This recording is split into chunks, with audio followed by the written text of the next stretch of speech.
Yes, guys, and a welcome from me, this is Championship Manager 0102, the King of the Dugout, a long overdue update on King of the Dugout. Season 3 is not far away. It is not far away at all. But let me firstly go through with you what's been going on, because so much has been going on. And as firstly, you can see I'm starting a brand new, spanking new game. We are now up to auction 8, I think it is, which will be concluded today, auction 8. Then we've got 2 more auctions. We've got a little bit of work on staff to do. I think we've got a physio appointment and a coach appointment. And then season 3 will launch. Now, the auctions have been absolutely great. They really have. Let me tell you what the plan of action is in terms of going forward. We have these 2 auctions. We'll have the coach appointment, the physio. Myself and Mark, we are planning to do a podcast. Now, in that podcast, we will be brutally honest about our view of King of the Dugout so far. I mean, I can tell you bits and pieces now, but you know, I don't want to sort of like take too much away from that. I will tell you what's going on in terms of King of the Dugout now. So we'll go through the teams then. So where do we start with? Let's start with then Jesper Ronman, who's been a very, very busy bee. Start with Jesper Ronman. Still holding a bit of money to spend, and he's brought in some familiar players. Emil Heskey. Sorry, I look at the name Emil Heskey and I just want to punch him. Jesper Ronman, you know, he is the current EPL champion. Will he be up there at the end of next season? Who knows? Who knows? He knows it's going to be a lot more competitive, no doubt about it, but he has been busy. And I think he's been as shrewd as he has the last couple of seasons. So the very best of luck here for Mr. Jesper Ronman. I'm trying to think if there's anybody that stands out. No one really stands out. He's got a couple of players. Did a little bit of work on the P2P deals before the auctions, but he continues as is. Over to the newly promoted Dark Destroyers. Well, this is Matt's team, of course, and Matt just seems to get a worldie every fucking auction at the minute. He's building really for the future. You know, he's brought in, I mean, yesterday he brought in, who was it? He brought in Rakuba, I think he brought in. Diego Simeone. He's got an absolute worldie squad. I think there's a lot of pressure on Matt to win that title. I think a lot of people are expecting him to. Let's be honest, right? Matt has the strongest 11 in the game and probably close to the strongest 16 as well. So there is a bit of pressure on Matt. So, you know, but you can't take away Jesper Ronman. He won the title last season purely because, I quote, tactical genius. So it'll be very interesting. You can see Matt has got an absolute phenomenal squad. If he can stay injury-free, who knows? Over to Stuart Danton. Now, Danton, of course, he's been... I mean, Danton, he's really gone for the Argentines. Cast your mind back to the Scouts, and he went to town with the Argentines. Danton's got a really good squad. He's got a really good squad, particularly forward line. He's got a really good... I mean, when you've got players like Trezeguet, Palermo, Henrik Larsson, who was a top goal scorer last season, Claudio Lopez, Saviola, Raquel... Aguahoa, Donny, Van der Vaart. I mean, defensively, it's not exactly a shambles. When you've got players like Klomp, Lucio, Maldini, Ayala, he's got a great squad, and I expect Danton to be challenging. I really do. He will be expecting himself to challenge. Let me remind you that Danton is in the Champions League as well. And Soylent Burgers, now known as Soylent Burgers, previously known as Soylent Green. Al Mo is the gaffer. Al Mo, very, very shrewd businessman, very tactical. I love the way he constructs himself. I really do. And I would love, if I'm really honest with you, I would love to see Al Mo win the title. If I know I probably shouldn't have. It's not about favourites, but I feel that maybe he's not been handy with his checkbook. He hasn't really had to run of the green with luck.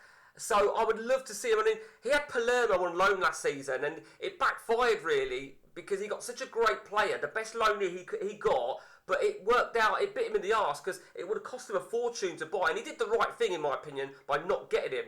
Now, I spotted something. He picked up this guy here, Paul Bosvelt, who was also on loan last season somewhere, and because he was so successful, the manager opted not to buy him, which is fair enough, but he did prove he could assist. Now, I don't know if Al spotted that and is what swayed him to buy him.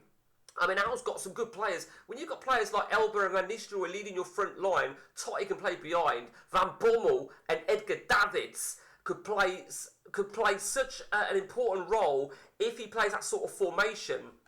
I don't think he'll be expecting himself to make a title challenge. I think he'll just want to maybe get European competition, I feel. Finally, in the Premier League then, the Dutch Warriors, Mark Rutgers. Mark has been, again, he's been quite shrewd on his bids. I feel that he's still got a very, very good team, and I think it's going to be very much like last season. He was my tip to be battling for the First Division title. I feel this season he'll just want to get probably top 3 Champions League, and it is top 3. Let me remind you, he has got a good squad. Has he got a squad worthy of winning that title? Maybe. I think everyone's got a squad worthy. You know, you just need the rub of the green. You really do. He hasn't really been so active in the market. Zanetti was a great signing, though. I think that's P2P, though. And he's got the likes of Figo and Raul, who will do a job. No doubt. Rui Costa, I know he was really contemplating Rui Costa, whether to sell him or not to CPU. Mapenza is a great signing. We will see. We will see. Over to the First Division now then. Let's start with Glasgow United. William McGregor, who is on 48 players for the squad. The last 2 seasons have been a bit shit for him. He starts off so well, and then he just falls apart. You know, third time lucky for you, William, to get a playoff. I think that's what he'll want. He'll want a playoff spot, you know. Player-wise, Yardell and Salas will be lethal up top. And he's brought some enforcements all over the place, but he'll probably agree, you know, I don't know, maybe he needs to strengthen that defence, but the squad size is shit because he can't do anything. And the reason he can't do anything is because any player that he has purchased this pre-season, whether it be via P2P, by scouts, by earlier auctions, because all the auctions have been added in up until auction 8 here, he cannot sell. The transfer list is still available, but he can't put anybody on the transfer list who's already moved. We agreed no player could move twice in one window, so he's made a bit of a rod for his own back. More about that in a moment. Over to Harvey's Potato, Dave Tresidder. Dave has built himself a team, and he's got no pressure, Dave. A bit like the other 2 noobs, he's got no pressure, and he's built himself a great setup. He's really taken advantage of the assistant manager perk, where he picked up Dwight York for fuck all. Now, little did I realise, I'm not the greatest on geography, that Trinidad and Tobago falls under North America. He gets a freebie from anybody from North America or Central America because of his assistant manager appointment. Now, it actually doesn't give you any Central American teams. They come up as North America. So the United States comes as North America and so on and so on. But I didn't know Trinidad did. And he took advantage of that. And he won the bidding. And he also did the same with Shaka Hislop, who isn't actually a bad goalkeeper. I think he did it with somebody else. Oh, Faustino Asprilla? No, because he's South American. But he picked up Asprilla. I always remember him for the wrong reasons. But he's picked himself up some great signings. Now, he wouldn't have known this, but he brought in Anthony Lerlin. Now, Lerlin played for D-Generation last season and was an absolute assist machine. And if memory serves me, he was a CPU offer, and Danton took advantage and cashed in on him. Right thing to do, in my opinion. And I don't know if Dave knew this, but that is a great signing there. Simone Inzaghi, Dwight York, Zizi Roberts. He was on loan somewhere last season. Great player. His expectations, I feel, that will be just to finish maybe not bottom of the human managers. That's what I think his objective will be. Lampard was a great. Vogel's a great signing. Kaluzny, I love that guy. I don't know if he got him for the same reason, but I always used to get him when I used to first play the game. Alex Aguinaga, what a fucking player. Absolutely brilliant. Over to the next one then. Atletico Fife. Connor Marchbank. Now, Connor has really built himself well, considering he only came in Season 2, he has really built himself a team. He's been very tactical in all respects. He'll probably regret getting that player on loan from Stuart Danton, but Montella and Thierry Henry, what a fucking strike force. And if he does have 2 up top and 1 behind, he could have the great Romario playing just behind, but he ain't going to have Romario, because look at that other man there, Ronaldinho. You think about it, right? Ronaldinho playing behind Henry and Montella. Ryan Giggs essentially on the left, Van der Meijden on the right, Emerson in the middle. His forward line is fucking phenomenal. Decor and DMC. Defensive, I mean, his defence is probably his weakest position, but still nothing to be ashamed of, by no means. I tip him to do well. I think his defence, he needs to be careful of his defence, because if he runs into a heavy partnership, like Glasgow United, it could bite him on the arse, but I expect him to do well, I really do. Let's go over to, we'll do it from this direction. Right, okay. What have I fucking done? I've gone completely wrong. Let's go. I meant to do it the first one. So, Pipe Hayes, formerly as, oh, God. Trevor Choi. What was his previous name? Fucking hell. I had a complete mind blank. But he's now known as Pipe Hayes Celtic. Now, Trevor Choi has had a bit of a shit couple of seasons. But, I don't know. What can he hope for? Has he got a squad worthy? He's got 3 spaces, which means he can only bid for 3 players. It's hard to know. It's hard to know what the plan of action is going to be, what he's expecting. Has he got a team strong enough to fight for the playoffs? Maybe to be in the playoffs, but he needs a rubber the green. He does need the rubber the green, no doubt about that. Sunday strikers, Philippe Durala. Well, he's had a shit couple of years, and pre-season hasn't been no different because he's got 50 players. He's been eliminated out of the auctions for the last 2 to 3 auctions because he can't buy players. He can't sell them because he recently bought them. It's been a bit of a shit run for him. He's brought in a couple of good players, a bit like Trevor Choi, really. What's his expectations? Probably like the noobs. He doesn't want to end up bottom of the human players. We will see. We will see. Over to the next one. Sharpshooters. Lee Sharples. Let me remind you, Lee Sharples did very well to get to a playoff spot last season, but he did suffer a sacking last season. Let me remind you, as did Philippe Durala, who we just previously looked at. But Lee Sharples has got a very good team. He's got a good squad. I would be expecting Lee Sharples, particularly with his strike force, he needs to be up there. He needs to be up there. He's got, he brags the likes of Crespo, Kluivert, Shearer. And then that's not including Klaus, Torres, George Weah. Excuse me. Zidane. Overmars. Overmars was the most recent signing. Who was the assist king in the Premier League last season for AI. I would imagine Lee looked at that. Defensively, Tony Adams, a bit questionable as to how much he paid for Tony Adams. I'm not going to question it because I think Tony Adams looks a fucking monster. His age could deter the ratings, I don't know. Injury prone 20. Of course, he could get a physio and lower that. Who knows? Who knows what his plan is. But Buffon in goal, one of the best goalkeepers in the game. Costa Curta, again, great defender in his day. Is he good enough on this? I would say, Okay, over to one of the newbies, Much Ado About Nottingham from Adu. Adu, one of the noobs, has picked up a squad. He's got himself a squad, and notable players that he's picked up really were really in the early part of the auction / scouts. Constantinio, I think, is a great striker, absolutely great. Victor's a great right winger. I've got him on my DTL game, funnily enough. He'll just hope, really, that he has a good season. He doesn't want to finish bottom of the human managers. On the subject of that, North London is red. Gary Hanks. Well, Gary Hanks is in the news for the wrong reasons. 2 seasons gone, he's had 2 sackings. And I'll tell you what, right, if last season had gone much longer, he'd have got a second sacking in the same season, which would be crazy. Gary Hanks, he's got 1 place left, I think. 1 place left. Yep.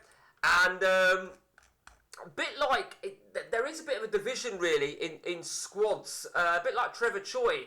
He's got a couple of good players. I mean, Filippo Inzaghi is a great player. where will he go? I think he's one of these that will just want to not end up bottom of the league managers. He seems to have gone a little bit crazy with goalkeepers. 7 goalkeepers on the books. What the fuck is that all about from you, Gary? Over to Trump Towers, Migadonte. Migadonte, of course, failed in the UEFA Cup. Failed in the playoffs, but won the UEFA Cup. I expect Mr. Dante to be up there at the end of the season. I think he'll get promoted. I think Viduka's a great signing. Kezman is there. Zamorano's a good backup. Shevchenko, we know. Of course, he brought in Paul Scholes, and he's got Harry Kewell, D'Alessandro, Rio Ferdinand and Sol Campbell at the back. Not sure if he's going to go full-backs or 3 at the back. Be interesting to see. Igor Biscan is great. I think he'll do well. I really do think he will do well. The very best of luck to you. Over to Forest Knights. One of our newbies, Wayne Chester. Again, you know, he'll just want to have a good season. He'll just want to have a good season. He's brought some good players, some good squad players, and I feel that he's under no pressure. He's got no pressure at all. I thought he picked up this guy here, Peter Afori. Is it Kayawi? I thought he was Greek actually. I don't know what made me think he was Greek. I'm getting confused with that other guy. I thought he was a great player. Canoe was a good signing. JJ Okocha was decent. He'll just want top 10, I feel. And finally, Ross Horn. Ross Horn, of course, failed in the playoffs last season, failed in the FA Cup final. I still really go, but he's still got a very, very strong defence. Hoffland and Nesta are brutal. He's got Woodgate. Now, if he's going 3 at the back, I think he's got a solid foundation there of defence. In goal, not sure who is. Yeah, it's got to be him, isn't it? It's got to be him. So I actually think if he's going 3 at the back, in terms of at top, then he's just recently brought in Franny Jeffers. I'm not sure he would play. The likes of Chris Sutton, I think Chris Sutton looks good, but is he good enough to spearhead a promotion challenge? Robbie Fowler's a great signing. Lee Hughes is good. Del Vecchio's decent. Joe Cole, of course, speaks volumes to himself. Mark Kerr, is he good enough season 1? I don't know. Emerson can do a job. Lee Bowyer's a great signing. Kieran Dyer might have a high injury pro, but he could lower that with a good coach appointment. Physio appointment. Who knows? Be very, very interesting to see. Sean Davies is a great defensive midfielder. High injury pro, but again, the physio appointment could sway that. Who knows what's going to happen? It'll be very, very interesting. We've got a couple more then, as I said. Now, obviously, let me remind you that Mark Whittaker, who co-runs this with myself, he puts twists in the plots. And there's no doubt there'll be twists in the plots, okay? You heard it here first, right? You all know. Let me remind you of a twist in the plot where everybody took a chance card last season. A chance card, it could have been an investment of money, it could have been something shit, it could have been something amazing, it could have been something really awful. Let me remind you that over at Sharpshooters, that chance card, I'm not sure if this chance card is happening again. I couldn't tell you, but you're under no obligation to participate. But most players took part, and Lee Sharples lost his highest valued man for 6 months. Okay, which for all he knows could have made all the difference. Now let's hypothetically say that was to happen again. Well, Zidane would still be his higher valued player. So who knows? And that's it from me, guys, with the King of the Dugout. And until next time, it's take it easy.